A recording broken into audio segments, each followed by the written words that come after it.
Greetings and welcome to this edition of Positronic episode. I'm Barry P. Cook. I'm here to review the series finale of CW's The Flash. I haven't renewed the show week to week for a couple of seasons now because it was just not very good and not worth reviewing. But I did cover the season premiere of the final season this season because I thought it was significant. And now that the whole series is over, I wanted to cover the series finale. So I want to talk to you about the episode. It was called A New World, Part 4. As the episode starts, we are shown an alternate version of the West home inside the Negative Speed Force, where both Zoom and the God of Speed both wind up stuck alongside Eobard Thawne and Savitar, who were apparently all brought there by Cobalt Blue, aka Eddie Thawne, who apparently sees himself teaming up with them to kill Flash and end his bloodline, which he thinks will allow him to reset the timeline so that he can be the hero. Meanwhile, Iris is in labor at the hospital, where Cobalt Blue shows up and discloses his plan to Barry and Iris before Iris tells Barry to run, which he does to a spot in the city where he confronts Cobalt Blue alongside Chilblain, Keon, Cecile, Allegra, and Nora, but not Bart for some reason. I guess Bart, I don't know, he wasn't there. Anyway, Cobalt, of course, then reveals that he has a team as well, and a fight ensues. Reverse Flash shows up at Star Labs to menace Chuck, whom he severely injures just before Allegra shows up and takes him down. Nora takes out Savitar. Cecile manages to take down the God of Speed, while Keon takes down Hunter Zolomon, with Chilblain by her side. Cobalt Blue threatens to kill some folks at Jitters unless Barry surrenders, at which point Jay shows up in his classic gentleman's hero glory and blasts him using an old trick that he says he learned from the 90s Flash, the Flash of Earth 90, which I thought was pretty cool. As the timeline starts to unravel, Jay tells Flash that he may need to let Cobalt Blue essentially kill himself by trying to get more speed through the Negative Speed Force, but he doesn't want to let that happen because Eddie saved his life before. He wants to meet Eddie inside the Negative Speed Force, and Keon says she can put him there with Eddie, and that the forces need to learn to coexist, which Barry seems to think is impossible, prompting Keon to tell him that he has to learn to believe in the impossible. So he confronts Eddie inside the Negative Speed Force and tells him to chill out and just to be the Negative Speed Force avatar without being a rampaging lunatic, and he seems to agree to do it, removing and destroying the crystal that was powering him, saving himself from being killed by the Negative Speed Force, but also telling Barry that they're not necessarily on the same side just because he stood down. We learned that Chuck now has black hole powers after being electrified, in addition to once having bonded with a black hole, which of course follows the comic in which he's known as Chunk. At the hospital where the whole team is gathered for Nora's birth, Keon has a meet and greet with Timeless Wells, who tells her that it's time for her to ascend to true godhood. Nora is born, and Joe sings to her as Iris has a massive flashback through all her key moments with Barry.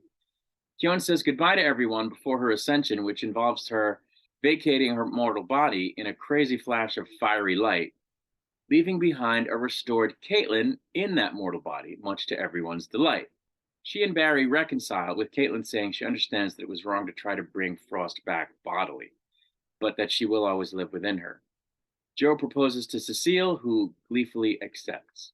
Barry then closes the series with a monologue about sharing a bit of ourselves with everyone so that the world can be balanced and a better place, before he throws a bunch of lightning into the sky so that it can rain down on other speedsters, including Max Mercury, Avery Hope, and Jess Chambers, who are all speedsters in the comics. Jess Chambers, as I understand it, is a new speedster just introduced in the comics, and they are the great-grandchild of Jesse Quick.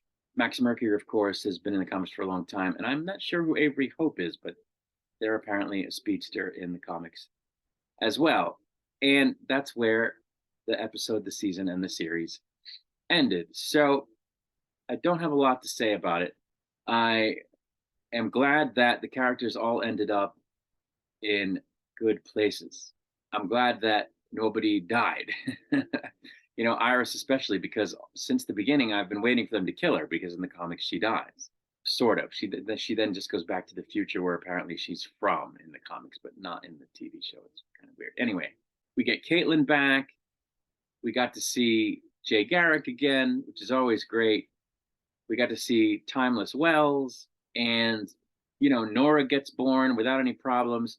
The only thing they didn't do is give us Bart, which, like I said, what was it? I don't know. Were they just thinking, oh, Bart? I don't know, but Bart doesn't show up, even though the God of Speed is his nemesis in the comics, which is kind of weird. So I was glad for that. It was a feel good ending, and we got to see the birth of new speedsters, which is cool. On the downside, I thought that they spent 3 episodes building up this conclusion, and it was really pretty lame. Not so much that Barry talked Cobalt Blue down, because that's Barry's thing. He talks the villains down when he can, and that's cool. But like the whole confrontation was lame.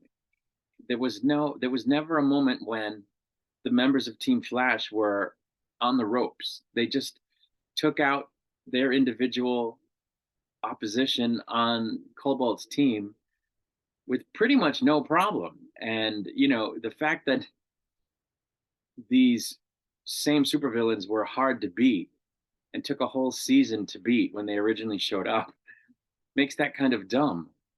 You know what I mean? Like, they were killed off in 5 minutes.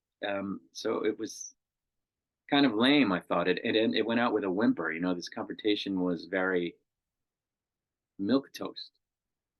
So that was kind of disappointing, especially since the last time we saw Eobard, his speed had been taken away. They didn't address that at all. But I thought that the central conflict was lame.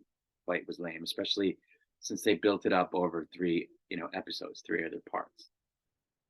Cobalt Blue was essentially a big nothing burger, and like I said, they built him up for 3 episodes. So I don't know. I thought it was kind of underwhelming. And you don't want your series finale to be underwhelming, but this one definitely was. But the show is over now. It's out of its misery, as it were. And it is, in fact, even the end of the Arrowverse. The whole Arrowverse is out of its misery. Not that it was complete misery. Arrow was good for a number of seasons before it kind of started to be not so good. The first couple of seasons of The Flash were good, and the first couple of seasons of Legends of Tomorrow were good.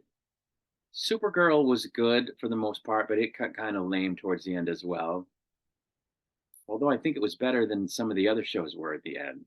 But yeah, the whole Arrowverse is over. Superman and Lois is not part of the Arrowverse. So that's the end of that, with the end of this series. And it remains to be seen still whether or not there are going to be any superhero shows on the CW, as Gotham Knights and Superman and Lois are both on the chopping block. And we'll have to wait for that news. But anyway, that's all I wanted to say. Farewell, Flash. We hardly knew ye, except we did, for 9 long seasons, 3 of which were probably good. So I'm going to get out of here. I will be back with another video soon. Until I return, I wish you peace and long life.